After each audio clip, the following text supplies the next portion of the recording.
Upaya memperkuat pemahaman ideologi Pancasila terus dilakukan berbagai pihak. Di SMA Negeri 1 Percut, Kabupaten Deli Serdang, Wakil Ketua DPRD Sumatera Utara, Dr. Sutarto MSI, menggelar kegiatan penyebarluasan ideologi Pancasila dan penguatan wawasan kebangsaan kepada ratusan pelajar. Kegiatan ini menekankan pentingnya nasionalisme di tengah pesatnya perkembangan teknologi informasi serta dinamika ideologi global yang semakin beragam. Yang mau mendengarkan aspirasi anak-anak muda. Bencana itu menelan korban nyawa. Dalam sosialisasi ini, para pelajar mendapatkan materi mengenai nilai-nilai Pancasila, implementasinya dalam kehidupan sehari-hari, serta pemahaman wawasan kebangsaan. Keprihatinan yang sama terkait dengan bencana banjir longsor ya. Saya yakin kita semua sudah paham, sudah tahu, apalagi ibu-ibu. Kelahiran Pancasila itu di 1 Juni 1945. Alhamdulillah. Namanya. Oke, tepuk tangan. Kegiatan ini juga dirangkaikan dengan lomba musik akustik dalam rangka memperingati Hari Pahlawan sebagai ruang ekspresi kreativitas kaum muda sekaligus menumbuhkan kecintaan pada seni dan budaya Indonesia. Hari ini saya berada di SMA Negeri 1 Percut ya. Kita melaksanakan penyebarluasan ideologi Pancasila dan wawasan kebangsaan kepada generasi muda karena kita menyadari bahwa generasi muda adalah masa depan bangsa, sementara kemajuan teknologi informasi demikian pesat sehingga tingkat nasionalisme anak-anak harus terus diingatkan, kemudian komitmen keteguhan kepada ideologi Pancasila sebagai perekat bagi bangsa Indonesia itu terus harus kita ingatkan, kita tanamkan kepada anak-anak generasi muda. Apalagi Indonesia ini kan multi etnis, multi agama, sehingga Pancasila adalah satu-satunya ideologi yang bisa merekatkan kebinekaan itu. Maka ini anak-anak muda sebagai masa depan bangsa tentu kita harus terus sosialisasikan dan kita ingatkan terus-menerus. Pak, bentuk kegiatan atau materi yang diberikan hari ini kira-kira apa, Pak? Yang pertama tentu menyangkut nilai-nilai Pancasila, bagaimana implementasinya ya ke dalam kehidupan kesehari-hari dari para siswa kita. Yang kedua tentu tentang wawasan kebangsaan karena kita ingin menanamkan rasa nasionalisme kita menghadapi tantangan ideologi yang bersifat global itu. Saya lihat juga ada lomba akustik, Pak, di sini, Pak. Kenapa musik dipilih sebagai sarana untuk acara ini? Ya,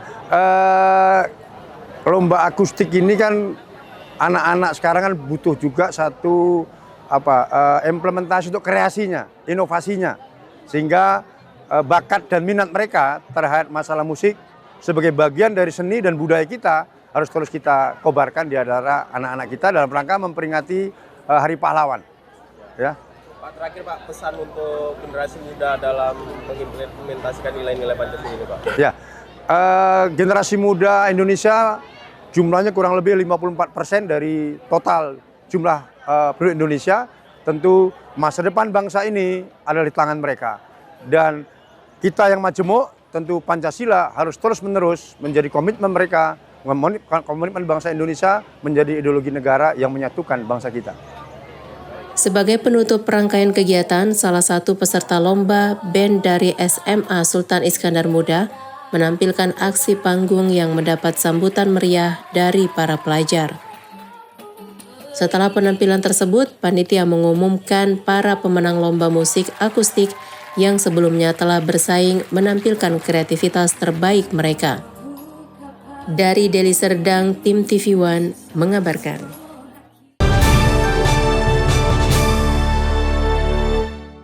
Tuan Rondaheim Saragih Garingging resmi dianugerahi gelar pahlawan nasional oleh Presiden Republik Indonesia Prabowo Subianto pada tanggal 10 November 2025 kemarin. Gelar pahlawan nasional ini diserahkan oleh Presiden Prabowo Subianto kepada ahli waris Tuan Rondaheim, yaitu I Hutan Bolon Saragih Garingging Boru Pakon Panagolan, Profesor Bungaran Saragih Garingging, dan Dr. J.R. Saragih Garingging. Gelar pahlawan kepada Tuan Rondaheim Saragih ini dituangkan melalui keputusan Presiden nomor 116/TK/tahun 2025.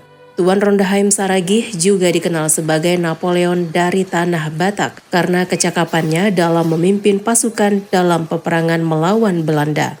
Sebagai bentuk rasa syukur atas penganugerahan gelar pahlawan nasional tersebut, pemerintah Kabupaten Simalungun, Sumatera Utara bersama dengan masyarakat Kabupaten Simalungun menggelar acara syukuran dan pesta rakyat atas penganugerahan gelar pahlawan nasional kepada Tuan Rondaheim Saragih Garingging. Kegiatan ini digelar di ibu kota Kabupaten Simalungun, Pematang Raya selama 2 hari berturut-turut, yakni Selasa dan Rabu 25 hingga 26 November 2025 kemarin. Rangkaian kegiatan dimulai dengan prosesi ziarah dan ibadah pada Selasa pagi 25 November 2025 yang kemudian dilanjutkan dengan prosesi adat Simalungun di Kompleks Pelataran Makam Pahlawan Tuan Rondaheim di Pematang Raya. Sehari kemudian kegiatan dilanjutkan dengan pelaksanaan pesta rakyat yang dihadiri ribuan warga Kabupaten Simalungun. Sebelum pelaksanaan pesta rakyat, kegiatan diawali dengan penampilan marching band dari sekolah SMK Evarina,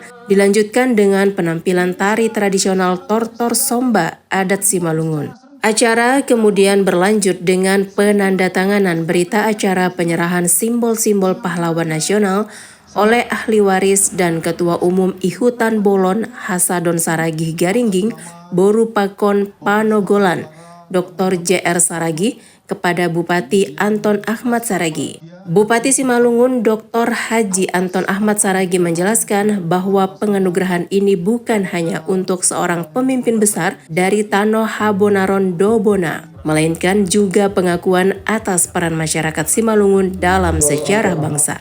Bupati juga mengingatkan bahwa Tuan Rondaheim Saragih adalah Raja ke-14 Kerajaan Raya Simalungun yang telah menggoreskan tinta emas dalam sejarah tanah air. Ucapan terima kasih kepada Presiden Republik Indonesia Pak Prabowo Subianto yang telah menganugerahkan pahlawan nasional kepada Tuan Rondaheim Saragih. Nah, ini sangat bangga kami sebagai bagian Kabupaten Simalungun. Ini adalah salah satu yang betul-betul bekerja lama, dan itu memang sudah lama ini dipersiapkan.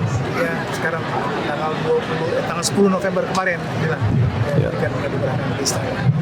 Profesor Bungaran Saragih Garingging selaku penasehat Ihutan Bolon Hasadon Saragih Garingging Boru Pakon Panogolan yang hadir dalam kegiatan ini menyebutkan momentum ini sebagai hari bersejarah tidak hanya bagi keluarga Saragih tetapi juga seluruh masyarakat Simalungun dan Sumatera Utara. Ini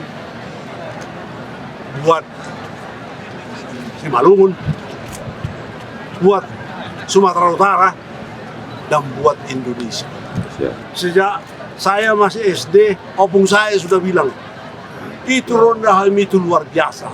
Maka anak-anak kita jelaskan ini, kita ajarkan kepada mereka untuk merubah cara berpikir, cara bertindak sebagai seorang pahlawan yang tidak hanya memikirkan dirinya, tapi memikirkan golongannya, memikirkan masyarakatnya.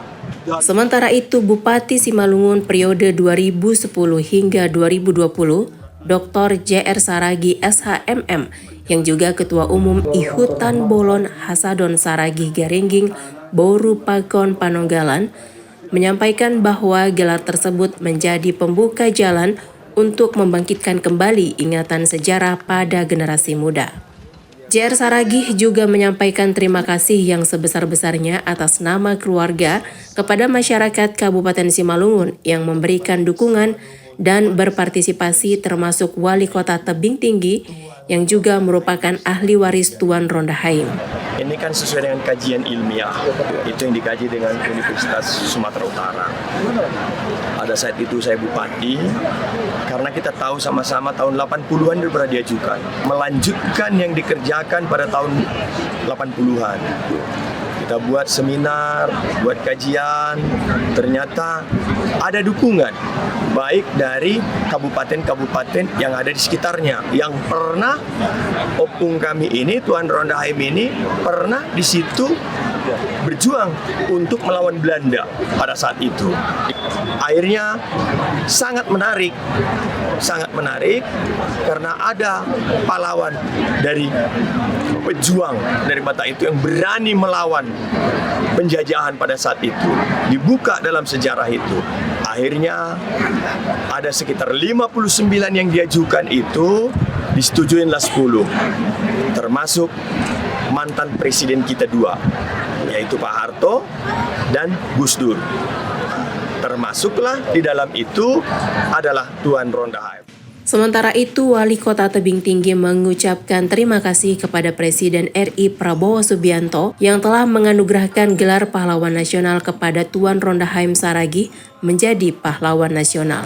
Artinya kita yang pertama ucapkan ribuan terima kasih kepada Bapak Presiden Republik Indonesia, Bapak Haji Prabowo Subianto ya, sudah mengangkat Tuan Ronda HM Saragih menjadi pahlawan nasional. Artinya ini juga menjadi kebanggaan bagi kita seluruhnya warga Sumatera Utara. Artinya juga kepada generasi kita, baik anak kita, cucu kita, ini yang harus kita sampaikan keteladanan beliau, di mana kita bisa merefleksi diri kita, menjadikan pengabdian, pengorbanan, dan juga keseriusan kita untuk bekerja, memiliki rasa empati. Dari Kabupaten Simalungun, Sumatera Utara, Daud Sitohang, TV One mengabarkan.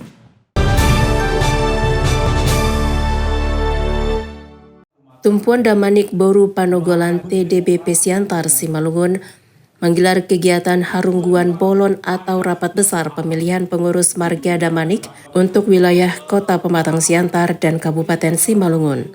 Kegiatan digelar di Hall Siantar Hotel Kota Pematang Siantar, Sumatera Utara pada Jumat 28 November 2025. Musyawarah yang digelar dalam Harungguan Bolon Tumpuan Damanik Boru Panogolan TDBP Siantar Simalungun ini berhasil memilih kepemimpinan baru untuk periode 2025 hingga 2030 secara aklamasi.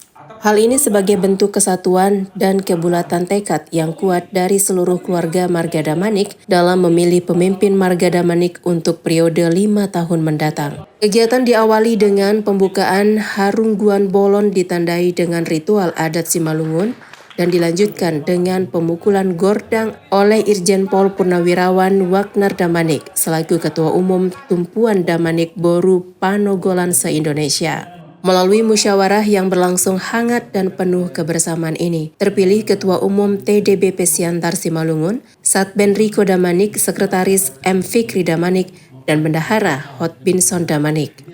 Usai pemilihan, Satben Riko Damanik didampingi pengurus lain menyampaikan rasa terima kasihnya kepada seluruh peserta Harungguan Bolon. Ia menilai hari ini menjadi momen bersejarah bagi lahirnya sebuah wadah besar yang menyatukan semangat seluruh keturunan Marga Damanik di wilayah Siantar Simalungun.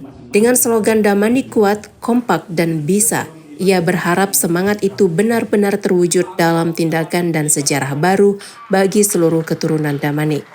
Ini adalah tonggak sejarah hadirnya satu organisasi besar Damanik se-Siantar Simalungun, di mana semua sudah rindu untuk mempunyai wadah besar untuk menyatukan semangat Damanik. Dan pada hari ini kami dipercaya untuk menjadi pengurus Tumpuan Damanik Boru Panogolan se-Siantar Simalungun. Kami mengucapkan terima kasih yang luar biasa kepada seluruh peserta Harungguan ataupun rapat besar Damanik se-Siantar Simalungun. Ke depan kami mengajak seluruh marga Damaniknya dari Simalungun, mari kita bersatu untuk menyatukan ide dan semangat dan buah pikiran di organisasi Damanik ini. Kita masih punya rencana besar bagaimana Damanik ini benar-benar dia bukan penumpang di kampung sendiri, tapi dialah yang menjadi sisukunon atau menjadi pengatur di kampungnya sendiri. Harapan kami, ayo seluruh warga Damanik Boru Panogolan dukung kami. Dari Pematang Siantar, Sumatera Utara, Daud Sitohang, TV One mengabarkan.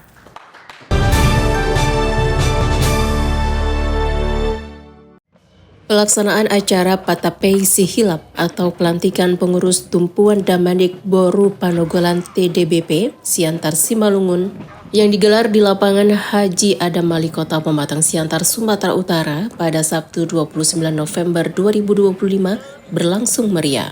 Ribuan warga maupun pengurus Tumpuan Damanik dan keturunan marga Damanik hadir dalam acara Patapei Sihilap yang digelar sejak Sabtu pagi hingga sore hari. Acara ini digelar sebagai wadah yang nyata untuk memperkuat ikatan kekeluargaan dan merawat identitas budaya suku Simalungun. Kegiatan Patapei Sihilap Tumpuan Damanik Boru Panogolan TDBP Siantar Simalungun ini diawali dengan kirap dengan berjalan kaki menyusuri ruas jalan protokol inti kota Pematang Siantar.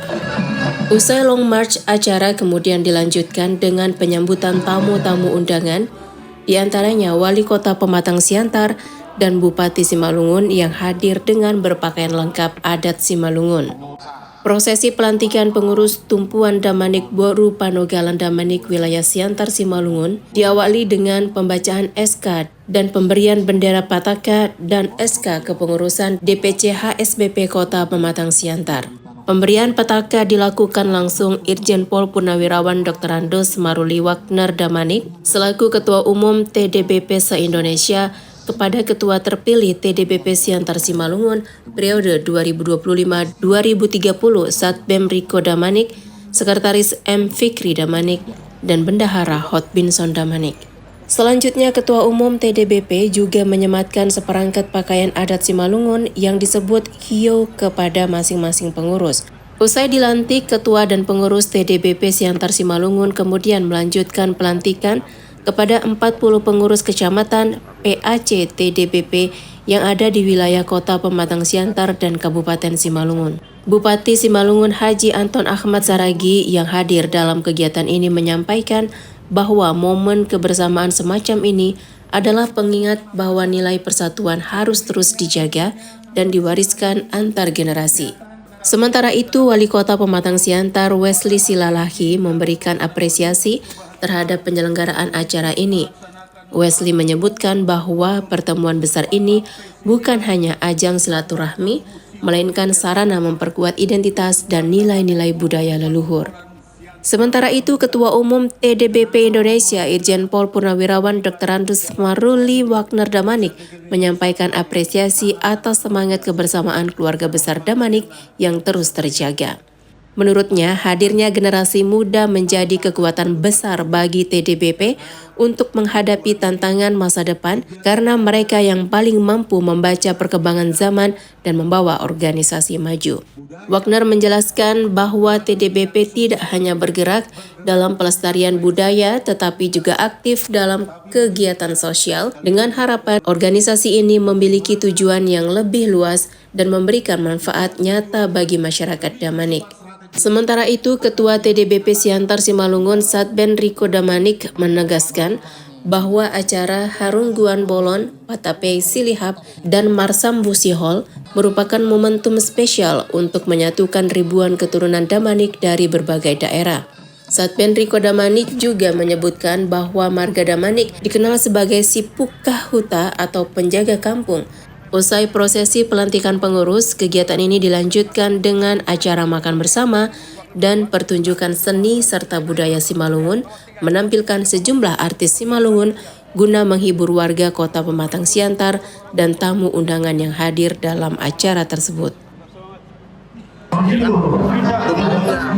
Lahirnya Tumpuan Damanik Boru Siantar Simalungun ini adalah menjadi tempat wadah kami menyatukan ide dan pikiran. Di samping kami menyatukan ide dan pikiran, kami juga akan melestarikan budaya Simalungun. Kita paham bersama bahwa budaya Simalungun ini sudah mulai luntur. Kita tidak bisa pungkiri juga bahwa Siantar ini adalah asal mula daripada kerajaan Damanik. Itu tujuan kami, bagaimana kami bisa menyatukan ide dan juga menghimpun anak-anak kami semua, sehingga nanti mereka bisa mengerti apa itu yang namanya budaya Simalungun. Sehingga nanti mereka juga bisa melestarikan budaya ini. Kami sangat khawatir dengan proses globalisasi sekarang, semangat untuk berbudaya itu sudah mulai luntur.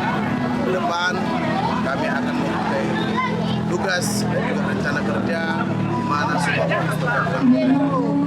Dari Pematang Siantar, Sumatera Utara, Daud Sitohang, TV One mengabarkan. Majelis Ulama Indonesia atau MUI Provinsi Sumatera Utara bahas 4 masalah keumatan dalam forum berkumpulnya yang diselenggarakan di Hotel Madani Medan. Ketua Panitia Ijtima Ulama Komisi Fatwa MUI Ahmad Sanusi Lukman mengatakan, dari Ijtima Ulama Komisi Fatwa MUI membahas isu strategis yang meliputi persoalan fikih kontemporer dan soal keagamaan. Ada 4 isu strategis tersebut, yaitu fatwa kaifiyat sholat fardu bagi orang yang tidak mampu berdiri, yakni dengan menggunakan kursi, pemanfaatan trotoar untuk kepentingan pribadi. Ketiga, hukum menukar uang lama dengan uang baru menjelang Idul Fitri dapat menimbulkan riba karena terdapat keuntungan tanpa akad yang sah. Terakhir, mengeluarkan zakat mal untuk kebutuhan pokok atau sembako. Alhamdulillah telah dapat melaksanakan 4 fatwa. Yang pertama adalah hukum sholat fardu bagi orang yang tidak mampu berdiri dengan menggunakan kursi. Yang kedua adalah hukum memanfaatkan trotoar untuk kepentingan pribadi. Dan yang ketiga adalah hukum menukar uang lama dengan uang baru menjelang Idul Fitri.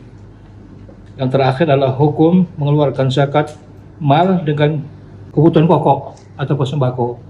Ya, mudah-mudahan yang 4 macam ini insya Allah dapat dipedomani oleh masyarakat kaum muslimin, sehingga yang selama ini mungkin barangkali terjadi keraguan, sudah ada fatwanya untuk dipedomani.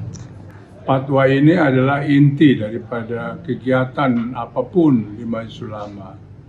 Maka kita sangat serius apabila berhadapan dengan para mujtahid yang bersungguh-sungguh berupaya menetapkan hukum yang belum diatur dalam Quran dan hadis.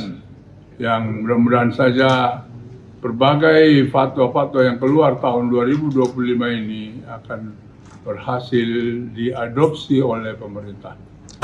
Dari Medan, Sumatera Utara, Ahmid Al-Yauzar, TV One mengabarkan.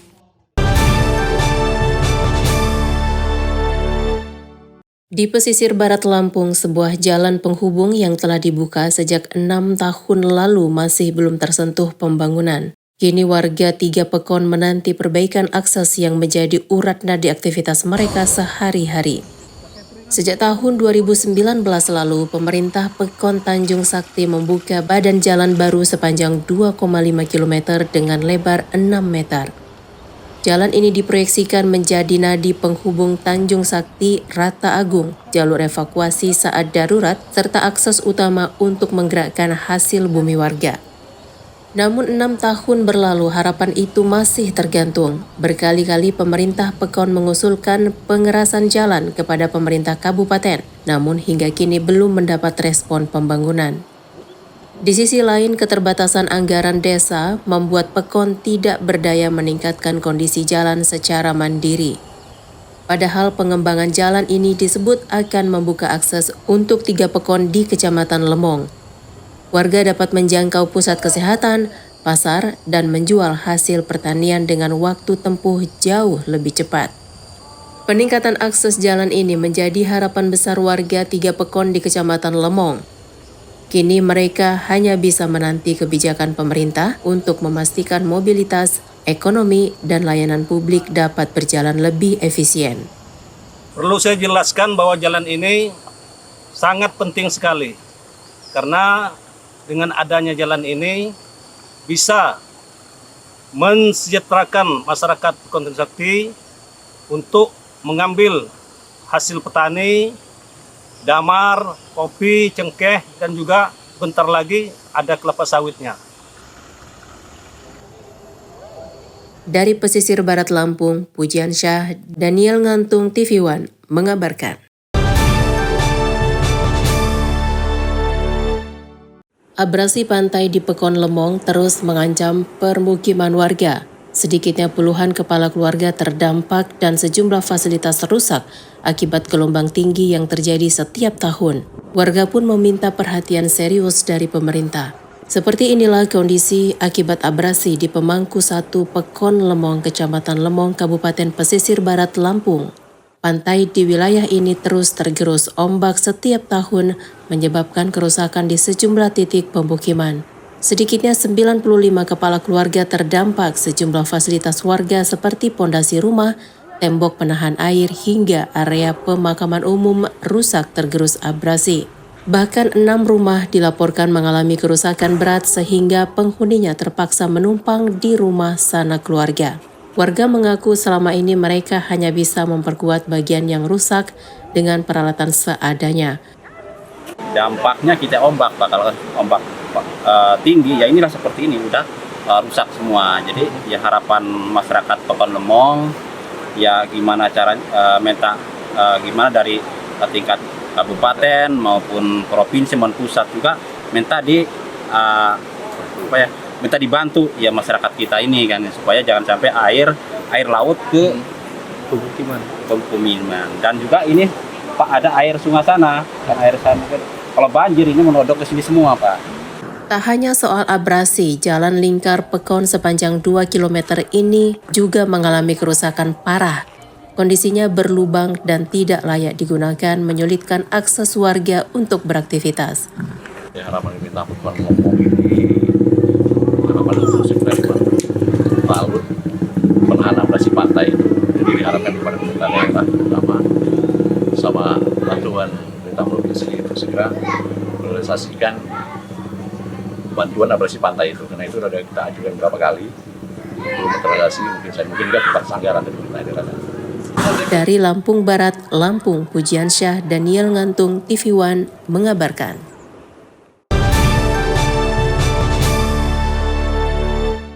DPRD Kabupaten Lampung Utara menggelar rapat paripurna penyampaian nota keuangan dan Raperda APBD tahun anggaran 2026 bersama pemerintah daerah.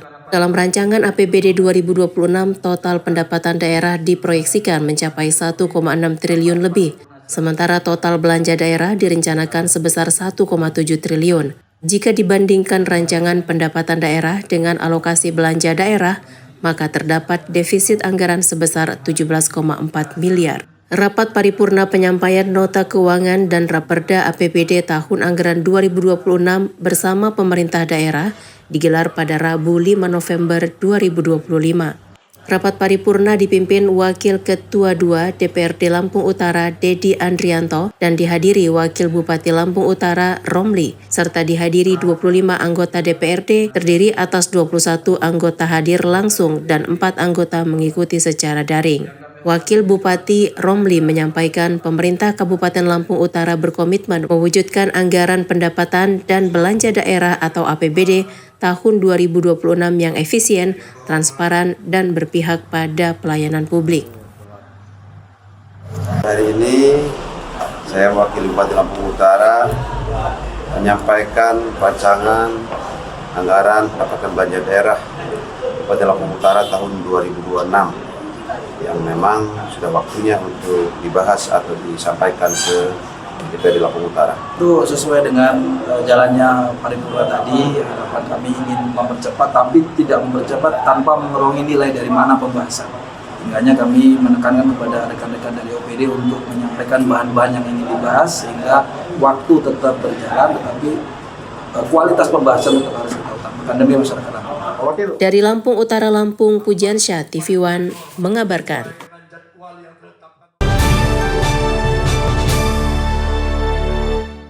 Arista Group menyalurkan bantuan kemanusiaan untuk masyarakat Kota Medan yang terdampak banjir. Penyerahan bantuan dilakukan di gedung PKK Jalan Rotan, Kota Medan, Senin sore.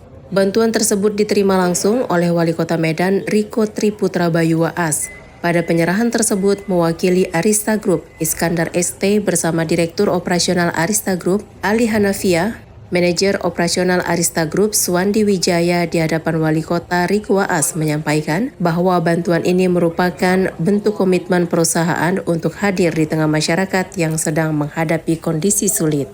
Arista Group memberikan bantuan kepada masyarakat melalui Pemko Medan yang memahami situasi kondisi korban banjir di Kota Medan. Selain di Kota Medan, Arista Group juga akan menyalurkan bantuan serupa ke Tapanuli Tengah dan Sibolga bekerja sama dengan organisasi masyarakat. Saya mewakili dari Arista Group, ya, memberikan bantuan kepada masyarakat yang kita salurkan melalui Pemko Medan. Kenapa kita salurkan melalui Pemko Medan? Karena kita merasa Pemko Medan yang paling memahami situasi dan akan lebih tepat sasaran nanti penyampaiannya daripada kita menyerahkan langsung. Jadi siapa yang dibutuhkan kan Pemko Medan lebih tahu. Selain di Pemko Medan juga nanti kami akan juga memberikan bantuan di Kapteng dan Sibolga. Jadi hari ini kita berikan bantuan di Pemko Medan. Besok kita akan berikan nanti bantuan ke Kapteng dan Sibolga melalui organisasi masyarakat ya. Bantuannya apa aja, Bang? Hari ini tadi ada ada 10 ton beras ya, kemudian ada beberapa sembako yang lain seperti minyak ada 2 ton. Ya. Kemudian sarden ada 2.000 kaleng dan kemudian ada 40.000 bungkus mie instan. Dari Medan, Sumatera Utara, Ahmid Al-Yauzar, TV One mengabarkan.